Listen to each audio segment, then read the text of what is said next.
Dears, എല്ലാവർക്കും ദിജോസ് വേൾഡിൻ്റെ പുതിയൊരു വീഡിയോയിലേക്ക് സ്വാഗതം.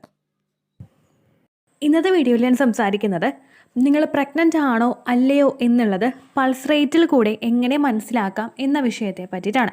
പൾസ് റേറ്റ് എന്ന് പറയുന്നത് നമ്മുടെ ശരീരത്തിലൂടെ ആ രക്തം പമ്പ് ചെയ്ത് പോകുമ്പോഴേക്കും ആ ഹൃദയത്തിൻ്റെ പ്രവർത്തനത്തിൻ്റെ ഭാഗമായിട്ട് നമുക്ക് പൾസ്, നമ്മുടെ ഒരു ബീറ്റ് നമുക്ക് കിട്ടാറില്ലേ. പൾസ് നമ്മുടെ കയ്യിൽ മെയിനായിട്ട് കിട്ടുന്നത്, ഡോക്ടേഴ്സൊക്കെ പൾസ് നോക്കുന്നത് നമ്മുടെ കൈത്തണ്ടയിൽ വെച്ചിട്ടായിരിക്കും. അതുപോലെ സ്റ്റെതസ്കോപ്പ് വെച്ചിട്ട് അവർ ഹാർട്ടിൽ ചെക്ക് ചെയ്തിട്ടുമാണ് നമുക്ക് പൾസ് എങ്ങനെയാണെന്ന് അറിയുന്നത്. സാധാരണ പ്രഗ്നൻ്റ് ആയിട്ടുള്ള സ്ത്രീകളിൽ പൾസ് റേറ്റ് അവർക്ക് തന്നെ ചെക്ക് ചെയ്ത് നോക്കാനായിട്ടും പൾസ് റേറ്റ് നമുക്ക് തന്നെ മനസ്സിലാക്കാനായിട്ട് സാധിക്കും എന്നാണ് പഠനങ്ങൾ പറയുന്നത് കേട്ടോ. അപ്പോൾ പ്രഗ്നൻ്റ് ആയിട്ടുള്ള സ്ത്രീയുടെ പൾസ് റേറ്റ് എങ്ങനെ നമുക്ക് നോക്കാം, എത്രയാണ് അളവ് വേണ്ടത് എന്നതിനൊക്കെ പറ്റിയിട്ടുള്ളതാണ് ഇന്നത്തെ വീഡിയോ. അപ്പോൾ നമുക്ക് വീഡിയോ സ്റ്റാർട്ട് ചെയ്യാം. സാധാരണ നോർമലി ഒരു സ്ത്രീക്ക് പൾസ് റേറ്റ് ഉണ്ടാകുന്നത് ഒരു മിനിറ്റിൽ 60 to 18 BPM ആയിരിക്കും ഉണ്ടാകുന്നത്. അതായത് 60 മുതൽ ഒരു 80 തവണയായിരിക്കും നമ്മുടെ ഹാർട്ട് ഒരു മിനിറ്റിൽ ബീറ്റ് ചെയ്യുന്നത്. എന്നാൽ പ്രഗ്നൻ്റ് ആയിട്ടുള്ള സ്ത്രീകൾക്ക് ഈ ഹാർട്ട് ബീറ്റിൽ വ്യത്യാസം ഉണ്ടാകും. പ്രഗ്നൻ്റ് ആയിട്ടുള്ള സ്ത്രീകൾക്ക് ഹാർട്ട് ബീറ്റിൽ വ്യത്യാസം ഉണ്ടാകാനായിട്ടുള്ള കാരണം അവരുടെ ആ കുഞ്ഞിന്, ആ ഒരു എംബ്രിയോ നല്ലപോലെ നറിഷ് ചെയ്യുന്നതിന്, ഗ്രോ ആകുന്നതിനുമൊക്കെ വേണ്ടിയിട്ട് കൂടുതൽ ബ്ലഡും അതുപോലെ ഓക്സിജനും ഒക്കെ ആ ഭാഗത്തേക്ക് കൂടുതലായിട്ട് നല്ല ഫോഴ്സിൽ സപ്ലൈ ചെയ്യേണ്ടതുണ്ട്. അപ്പോൾ അതിൻ്റെ ഭാഗമായിട്ട് നമ്മുടെ ഹാർട്ടിൻ്റെ പ്രവർത്തനം ഒന്നും കൂടി കൂടുകയും ഹാർട്ട് റേറ്റ് അതുപോലെ പൾസ് ഒരുപാട് ഇൻക്രീസ് ആവുകയും ചെയ്യുന്നു. നോർമലി പ്രഗ്നൻ്റ് ആയിട്ടുള്ള ഒരു സ്ത്രീക്ക് ഹാർട്ട് ബീറ്റ് ഉണ്ടാകുന്നത് 80 to 100 BPM ആണ്. ഒരു മിനിറ്റിൽ 80 to 100 BPM ആയിരിക്കും പ്രഗ്നൻ്റ് ആയിട്ടുള്ള ഒരു സ്ത്രീക്ക് ഹാർട്ട് ബീറ്റ് ഉണ്ടാവുന്നത്. ഇത് നമുക്ക് തന്നെ വീട്ടിൽ നിന്ന് കണ്ടുപിടിക്കാനായിട്ട് സാധിക്കും. ഇതെങ്ങനെ കണ്ടുപിടിക്കുക എന്നുള്ളത് നമുക്ക് അടുത്തതായിട്ട് ചെക്ക് ചെയ്യാം. നമ്മൾ ഒന്ന് റിലാക്സ്ഡ് ആയിട്ടെന്ന് പറഞ്ഞു കഴിഞ്ഞാൽ ഒരു ടെൻഷനും ഇല്ലാതെ, ഒരു സ്ട്രെസ്സും ഇല്ലാതെ നമ്മൾ കുറച്ചു നേരം ഒന്ന് ഫ്രീ ആയിട്ട് ഇരിക്കുക. ഏതെങ്കിലും ഒരു റൂമിൽ ക്വയറ്റായിട്ട് നമ്മളൊന്ന് ഇരിക്കുക. ടി വിയുടെ ശബ്ദമോ അല്ലെങ്കിൽ പാട്ട് വെച്ചിട്ടുള്ള സൗണ്ടോ ഉള്ള റൂമിലൊന്നും ഇരിക്കാതെ നമ്മൾ മാത്രം നമ്മുടെ സ്പേസിലായിട്ട് നമ്മൾ കുറച്ച് നേരം ഇരിക്കുക. എന്നിട്ട് നമ്മുടെ തമ്പ് ഫിംഗർ, അതായത് നമ്മുടെ തള്ളവിരൽ ഒഴിച്ച് ബാക്കിയുള്ള 2 വിരലുകളിൽ ഏതെങ്കിലും ഒന്നെടുത്തിട്ട് നിങ്ങൾക്ക് മറ്റേ കൈയുടെ ഞരമ്പ് പിടിക്കുന്ന ആ ഒരു ഭാഗം ഉണ്ടല്ലോ, ഞാനിവിടെ ഇമേജ് കൊടുക്കാം. മറ്റേ കയ്യിൽ ആ ഞരമ്പ് നമുക്ക് വെക്കുമ്പോൾ തന്നെ നമുക്ക് ആ ഒരു തുടിപ്പ് കിട്ടും. ആ ഒരു കൈത്തണ്ടയിലായിട്ട് ഈ നമ്മുടെ ഒരു 2 വിരലുകളൊന്ന് പ്ലേസ് ചെയ്യുക. ഇത് ചെയ്യുന്ന സമയത്ത് നിങ്ങൾ ശ്രദ്ധിക്കേണ്ടത് എന്താണെന്ന് വെച്ച് കഴിഞ്ഞാൽ, സാധാരണ ഞാൻ തുടക്കത്തിലേ പറഞ്ഞു, നോർമലായിട്ടുള്ള ഒരു സ്ത്രീക്ക്, പ്രഗ്നൻ്റ് അല്ലാത്ത ഒരു സ്ത്രീക്ക് ഒരു മിനിറ്റിൽ 60 മുതൽ 80 വരെ ആയിരിക്കും ഹാർട്ട് റേറ്റ് ഉണ്ടാവുന്നത്. പക്ഷേ പ്രഗ്നൻ്റ് ആയിട്ടുള്ള ഒരു സ്ത്രീക്ക് 80 മുതൽ 100 വരെയോ ആയിരിക്കും ഹാർട്ട് ബീറ്റ് ഉണ്ടാകുന്നത്. ഈ ഒരു സിറ്റുവേഷൻ പറയുന്നത് നമ്മൾ കുറച്ചും കൂടി കണ്ടീഷൻസ് ഫോളോ ചെയ്യുമ്പോഴാണ് ഈ സിറ്റുവേഷൻ ആക്യുറേറ്റ് ആയിട്ട് കിട്ടുന്നത്. അത് ഏത് സിറ്റുവേഷൻ ആണെന്ന് നമുക്ക് പിന്നീട് നോക്കാം. അപ്പോൾ നമ്മൾ ആ കൈ ഇങ്ങനെ വെച്ചിട്ട് നമ്മുടെ ഫോണിൽ ഒരു സ്റ്റോപ്പ് വാച്ച് എന്നുള്ളൊരു ഓപ്ഷൻ ഉണ്ടാവുമല്ലോ. സ്റ്റോപ്പ് വാച്ച് എന്നുള്ളൊരു ഓപ്ഷൻ എന്ന് പറയുന്നത് നമുക്കിപ്പോൾ കറക്റ്റ് ആ ഒരു സമയമാകുമ്പോഴേക്കും അതായത് 60 സെക്കൻഡ് നമുക്ക് കറക്റ്റായിട്ട് കിട്ടാൻ വേണ്ടിയിട്ടാണ് ആ സ്റ്റോപ്പ് വാച്ച് ഇടാനായിട്ട് പറയുന്നത്. അങ്ങനെ ഒരു ഓപ്ഷൻ ഇല്ല എങ്കിൽ നിങ്ങൾക്ക് വേണമെങ്കിൽ 1 മിനിറ്റത്തേക്ക് അലാറം സെറ്റ് ചെയ്ത് വെക്കാം. ആ ഒരു സെറ്റ് ചെയ്ത് വെച്ചിട്ട് ഇപ്പോൾ നമ്മളിപ്പോൾ ഇവിടെ സ്റ്റാർട്ട് ചെയ്യുകയാണ്. ആ സ്റ്റാർട്ട് ചെയ്യുന്ന ആ പോയിന്റിൽ നിന്ന് 1 മിനിറ്റത്തേക്ക് നിങ്ങളൊന്ന് അലാറം സെറ്റ് ചെയ്ത് വെച്ചിട്ട് നിങ്ങളൊന്ന് ആ ഒരു കൗണ്ട് ചെയ്ത് നോക്കുക.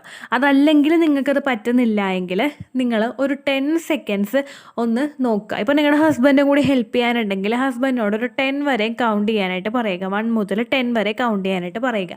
ആ കൗണ്ട് ചെയ്യുന്ന സമയത്ത് നിങ്ങൾ ആ ഒരു കൈ ഇവിടെ വെച്ചിട്ട് എത്ര തവണ നിങ്ങളുടെ ആ ഒരു ബീറ്റ് കിട്ടുന്നുണ്ടെന്ന് നോക്കുക. 10 സെക്കൻഡിൽ, വെറും 10 സെക്കൻഡിൽ എത്ര ബീറ്റ് നിങ്ങൾക്ക് കിട്ടുന്നുണ്ട് എന്ന് നോക്കുക. അപ്പോൾ നിങ്ങൾക്കത് 1, 2, 3 അങ്ങനെ കൗണ്ട് ചെയ്യാനായിട്ട് സാധിക്കും. നമുക്ക് പെട്ടെന്ന് തന്നെ ഒരു ബീറ്റ് കിട്ടും കേട്ടോ. അപ്പോൾ നിങ്ങളൊന്ന് കൈ ഇങ്ങനെ വെച്ചിട്ട് ഒന്ന് കൗണ്ട് ചെയ്ത് നോക്കുക. നിങ്ങൾ തന്നെ എണ്ണി നോക്കുക. ഇപ്പോൾ ഫോണിൽ ക്ലോക്ക് എന്ന് പറഞ്ഞൊരു ഓപ്ഷൻ ഉണ്ടാവും ആൻഡ്രോയിഡ് ഫോണിലെല്ലാം. ആ ക്ലോക്ക് എന്ന് പറഞ്ഞൊരു ഐക്കൺ നമ്മൾ പ്രസ് ചെയ്ത് കഴിഞ്ഞ് കഴിഞ്ഞാൽ അതിന് മുകളിലായിട്ട് അലാറം, അതുപോലെ തന്നെ സ്റ്റോപ്പ് വാച്ച്, ഇങ്ങനെയുള്ള ഓപ്ഷൻ ഉണ്ടാകും. ഇതിൽ നിങ്ങൾ സ്റ്റോപ്പ് വാച്ച് എടുത്തിട്ട് ടൈം ഒന്ന് സെറ്റ് ചെയ്തിട്ട് കഴിഞ്ഞ് കഴിഞ്ഞാൽ ഒരു 10 സെക്കൻഡ് ആകുമ്പോൾ കറക്റ്റായിട്ട് ബീറ്റ് ആവും. ഇനി 10 സെക്കൻഡിലും കൂടുതലായിട്ട് 60 സെക്കൻഡ് വരെയും കൗണ്ട് ചെയ്യാൻ പറ്റുന്നവർക്ക് 60 സെക്കൻഡ് വരെയും കൗണ്ട് ചെയ്യാം. നമുക്ക് ആ ഒരു തെറ്റിപ്പോകാണ്ടിരിക്കാനായിട്ടാണ് ഞാൻ 10 സെക്കൻഡ് കൗണ്ട് ചെയ്യാൻ പറഞ്ഞത്.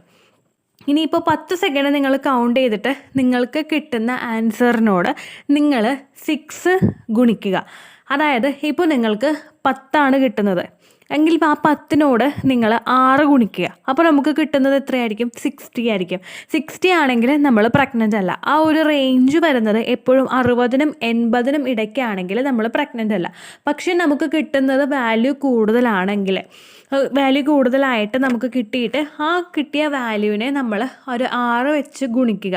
6 വെച്ച് ഗുണിക്കുമ്പോഴേക്കും നമുക്ക് കിട്ടുന്ന സംഖ്യ എന്ന് പറയുന്നത് ഒരു 80നും 100നും ഇടയ്ക്കാണ് വരുന്നതെങ്കിൽ നമുക്ക് അതിൽ ഉറപ്പിക്കാൻ പറ്റും നമ്മൾ പ്രഗ്നൻ്റ് ആണ് എന്നുള്ളത്. ഇനി നമുക്കത് ഉറപ്പിക്കണമെങ്കിൽ വേറെ കുറച്ച് കണ്ടീഷനും കൂടി നമ്മൾ ശ്രദ്ധിക്കണം. ആ കണ്ടീഷൻ എന്തൊക്കെയാണ് നമുക്കിനി അടുത്തതായിട്ട് നോക്കാം. നമ്മുടെ ഹാർട്ട് റേറ്റ് ഏറ്റവും കൂടുതൽ ഇൻക്രീസ് ആകാനായിട്ട് സാധ്യതയുള്ള സിറ്റുവേഷൻസ് ഏതൊക്കെയാണെന്ന് നമ്മളൊന്ന് ചിന്തിക്കുക. അപ്പോൾ നമ്മൾ ടെൻഷൻ അടിക്കുന്ന സമയത്ത്, നമ്മൾ ഒരുപാട് സ്ട്രെസ്സായിട്ടിരിക്കുന്ന സമയത്ത്, നമ്മൾ ധൃതി പിടിച്ച് എന്തെങ്കിലും ജോലി ചെയ്യുന്ന സമയത്ത്, നമ്മൾ എന്തെങ്കിലും എക്സസൈസോ വർക്കൗട്ടോ ഒക്കെ ചെയ്യുന്ന സമയത്ത്, ഈ സിറ്റുവേഷനിലെല്ലാം നമ്മളുടെ ആ ഒരു ഹാർട്ട് ബീറ്റ് ചെയ്യുന്നതിൻ്റെ അളവ് കൂടുതലായിരിക്കും അല്ലേ? നമ്മൾ തന്നെ ഒന്ന് ശ്രദ്ധിച്ചു കഴിഞ്ഞാൽ മനസ്സിലാവും. നമ്മൾ ടെൻഷൻ അടിക്കുമ്പോഴേക്കും നമ്മുടെ നെഞ്ച് പടപടാന്നൊന്നും ഇടിക്കുന്നതായിട്ട് തോന്നും. ഇപ്പം ഞാൻ എൻ്റെ ഹാർട്ട് ബീറ്റ് കൗണ്ട് ചെയ്യാനായിട്ടിരിക്കുക കേട്ടോ. കൗണ്ട് ചെയ്യാനായിട്ടിരുന്നിട്ട് ഞാൻ കൗണ്ട് ചെയ്യുന്നുണ്ട്. അപ്പോഴേ എൻ്റെ ഹാർട്ട് ഇങ്ങനെ ഇടിച്ചുകൊണ്ടിരിക്കുക. ദൈവമേ, പോസിറ്റീവ് ആണോ നെഗറ്റീവ് ആണോ ഇങ്ങനെ നമ്മളിങ്ങനെ ആലോചിച്ചിരിക്കുമ്പോഴേക്കും അവിടെ ഒബ്വിയസ്ലി നമ്മുടെ ഹാർട്ട് റേറ്റ് കൂടും. അപ്പോൾ നിങ്ങൾ പോസിറ്റീവ് അല്ലെങ്കിലും നിങ്ങൾക്ക് പോസിറ്റീവായിട്ടുള്ള റിസൾട്ട് അവിടെ കിട്ടും. അപ്പോൾ ആ ഒരു ടൈപ്പായിട്ടുള്ള രീതിക്കാണ് നിൽക്കുന്നതെങ്കിൽ നിങ്ങൾ അങ്ങനെ നിൽക്കരുത്. ഒന്ന് ഫ്രീ ആയിട്ടിരിക്കുക, ടെൻഷൻ ഫ്രീ ആയിട്ടിരിക്കുക, കൂളായിട്ട് എന്തെങ്കിലും ഇപ്പോൾ പാട്ട് കേട്ടിട്ടോ മറ്റോ ഒന്ന് റിലാക്സ്ഡ് ആയിട്ടിരുന്നിട്ട് എന്തെങ്കിലും ആവട്ടെ എന്നുള്ളൊരു രീതിക്ക് നിങ്ങൾ ഹാർട്ട് റേറ്റ് കൗണ്ട് ചെയ്യുക. അതുപോലെ തന്നെ ഒരുപാട് ഇങ്ങനെ എക്സസൈസുകളോ വർക്കൗട്ടോ ഒക്കെ ചെയ്തിട്ടോ അല്ലെങ്കിൽ ഇപ്പോൾ വീട്ടിലാണെങ്കിലും എന്തെങ്കിലും പണി ചെയ്ത് വന്നിട്ടോ നമ്മൾ ഉടനെ തന്നെ ചെയ്യാനിരിക്കരുത്. ഇപ്പം നമ്മളിപ്പോൾ മേളിലാണെങ്കിൽ മേളിലോട്ട് കയറി വന്ന് സ്റ്റെയർ കയറി നമ്മൾ മേളിൽ വന്ന് കട്ടമേ ഇരുന്നിട്ട് ഇനി നമുക്ക് നോക്കാം എന്നുള്ള രീതിക്ക് നമ്മൾ നോക്കരുത്. ഒന്ന് റിലാക്സ്ഡ് ആയിട്ടിരിക്കുക. നമ്മളെ മൈൻഡ് ഒന്ന് കറക്റ്റായിട്ടൊന്ന് വെച്ചിട്ടതിന് ശേഷം മാത്രം, ഇപ്പോൾ നിങ്ങൾക്കൊന്ന് റിലാക്സ്ഡ് ആവാനായിട്ട് നിങ്ങൾക്കൊന്ന് പ്രാർത്ഥിക്കാം. ഒന്ന് പ്രാർത്ഥിച്ച് നമ്മളൊന്ന് ഫ്രീ ആയിട്ടിരുന്നതിന് ശേഷം മാത്രം നിങ്ങൾ ഹാർട്ട് റേറ്റ് നോക്കുക. ഒരുപാട് ടെൻഷൻ അടിച്ച് നോക്കിക്കഴിഞ്ഞാലും ഒരുപാട് ഫിസിക്കൽ ആക്ടിവിറ്റീസ് ചെയ്തിട്ട് നമ്മൾ നോക്കിക്കഴിഞ്ഞ് കഴിഞ്ഞാൽ നമുക്ക് ഒരിക്കലും കൃത്യമായിട്ടുള്ള ഒരു ആൻസർ കിട്ടില്ല. അപ്പോൾ ഈ കാര്യങ്ങളും കൂടി നിങ്ങൾ ഫോളോ ചെയ്യണം. അതിന് ശേഷം നിങ്ങൾ നോക്കിക്കഴിഞ്ഞ് കഴിഞ്ഞാൽ നമുക്ക് മനസ്സിലാകും ആ ഹാർട്ട് റേറ്റ് കറക്റ്റായിട്ട് കിട്ടുന്നത്. ഇത് 10 സെക്കൻഡ് നമുക്ക് കൗണ്ട് ചെയ്യുകയാണെങ്കിൽ ആ 10 സെക്കൻഡിന് നിങ്ങൾ 60 വെച്ച് മൾട്ടിപ്ലൈ ചെയ്താൽ മതി. ഇനി അതിൽ നമുക്ക് പോസിറ്റീവ് കിട്ടിയെങ്കിൽ നമുക്കൊന്ന് കൺഫേം ചെയ്യാനായിട്ട് കൈ വെച്ചിട്ട് കുറച്ച് നേരം കൂടി ഒന്ന് നോക്കാം. 60 വരെയൊക്കെ നമുക്കൊന്ന് കൗണ്ട് ചെയ്ത് നോക്കാം. അങ്ങനെ കൗണ്ട് ചെയ്തിട്ട് നമുക്ക് കറക്റ്റായിട്ടുള്ളൊരു റിസൾട്ട് കിട്ടുന്നുണ്ടോ, നമുക്ക് നേരത്തെ കിട്ടിയത് തന്നെയാണോ കിട്ടുന്നതെന്നും നമുക്കൊന്ന് ചെക്ക് ചെയ്ത് നോക്കാം. സാധാരണ ഇപ്പോൾ നമ്മുടെ ഒരു ഡോക്ടേഴ്സൊക്കെ എന്ന് പറയുന്നത് ഈ ഒരു മെത്തേഡ് ആക്സെപ്റ്റ് ചെയ്യണമെന്നില്ല. പക്ഷേ എന്താ ഇപ്പോൾ പറയാം, നമ്മൾ ആ ഒരു ഡോക്ടേഴ്സ് നമ്മൾ ആ ഒരു ഇംഗ്ലീഷ് മെഡിസിനിലോട്ട് തിരിയുന്നതിന് മുൻപും ഇങ്ങനെ കൈ നാടി വെച്ച് നോക്കിയിട്ടും അതുപോലെ തന്നെ നമ്മുടെ കണ്ണിൻ്റെ ആ വിളർച്ച ചെക്ക് ചെയ്തിട്ട് നമുക്ക് പോസിറ്റീവ് ആണ് എന്ന് ചിലപ്പോൾ നമ്മുടെ അമ്മയ്ക്കോ അമ്മയുടെ അമ്മയ്ക്കോ ഒക്കെ പറഞ്ഞു കൊടുക്കുന്നവരുണ്ടായിട്ടുണ്ടാകും. അതുകൊണ്ട് തന്നെ ഇതൊന്നും പൂർണ്ണമായിട്ടും തെറ്റാണ് എന്ന് നമുക്ക് പറയാനായിട്ട് സാധിക്കില്ല. ഇതിൽ ട്രസ്റ്റ് ചെയ്യേണ്ടവർക്ക് ട്രസ്റ്റ് ചെയ്യാം. നിങ്ങൾക്ക് പോസിറ്റീവ് കിട്ടിക്കഴിഞ്ഞാൽ ജസ്റ്റ് നമ്മളൊരു മെഡിക്കൽ സ്റ്റോറിൽ നിന്ന് ഒരു കാർഡും കൂടി വാങ്ങിച്ചിട്ട് നിങ്ങളൊന്ന് ചെക്ക് ചെയ്ത് നോക്കുക. അപ്പോൾ നിങ്ങൾക്ക് കൺഫേം ചെയ്യാനായിട്ട് സാധിക്കും. ഇത് നിങ്ങൾക്ക് ഫോളോ ചെയ്യണമെങ്കിൽ ഫോളോ ചെയ്യാം. ജസ്റ്റ് ഒരു അഡ്വൈസ് ആയിട്ടുള്ളൊരു വീഡിയോ ആണ്. ഇതൊരു നെഗറ്റീവ് കമൻറ്റ് കൊണ്ട് ആരും വരരുത്. അത്രയേ ഉള്ളൂ വീഡിയോ. യൂസ്ഫുൾ ആയി കാണുമെന്ന് വിശ്വസിക്കുന്നു. യൂസ്ഫുൾ ആവുന്നുണ്ടെങ്കിൽ ലൈക്ക് ചെയ്യുക, ഫ്രണ്ട്സിനൊക്കെ ഷെയർ ചെയ്ത് കൊടുക്കുക കേട്ടോ. എന്തെങ്കിലും സംശയം ഉണ്ടെങ്കിൽ നിങ്ങൾ കമൻസിൽ ചോദിക്കുക. പണ്ടത്തെ വീഡിയോയ്ക്ക് കമൻസ് ഇടുന്നവർക്ക് റിപ്ലൈ ലഭിക്കുന്നില്ലെങ്കിൽ ലേറ്റസ്റ്റ് ആയിട്ട് ഞാൻ ഏത് വീഡിയോ ആണോ അപ്ലോഡ് ചെയ്യുന്നത് അതിന് താഴെ കമൻറ്റ് ഒന്ന് കോപ്പി പേസ്റ്റ് ചെയ്യാനായിട്ട് ശ്രദ്ധിക്കുക കേട്ടോ. അതുപോലെ ഓവുലേഷൻ ഡേറ്റ് കാൽക്കുലേറ്റ് ചെയ്ത് തരാനായിട്ട് റിക്വസ്റ്റ് ചെയ്യുന്ന ആളുകൾ എത്രയാണോ സൈക്കിൾ ലെങ്ത് അത് മെൻഷൻ ചെയ്യാനായിട്ട് ശ്രദ്ധിക്കുക. സൈക്കിൾ ലെങ്ത് എന്നതുകൊണ്ട് ഉദ്ദേശിച്ചത് ഓരോ മാസവും എത്ര ദിവസം കൂടുമ്പോഴാണോ ബ്ലീഡിങ് വരുന്നത് അതാണ് സൈക്കിൾ ലെങ്ത്.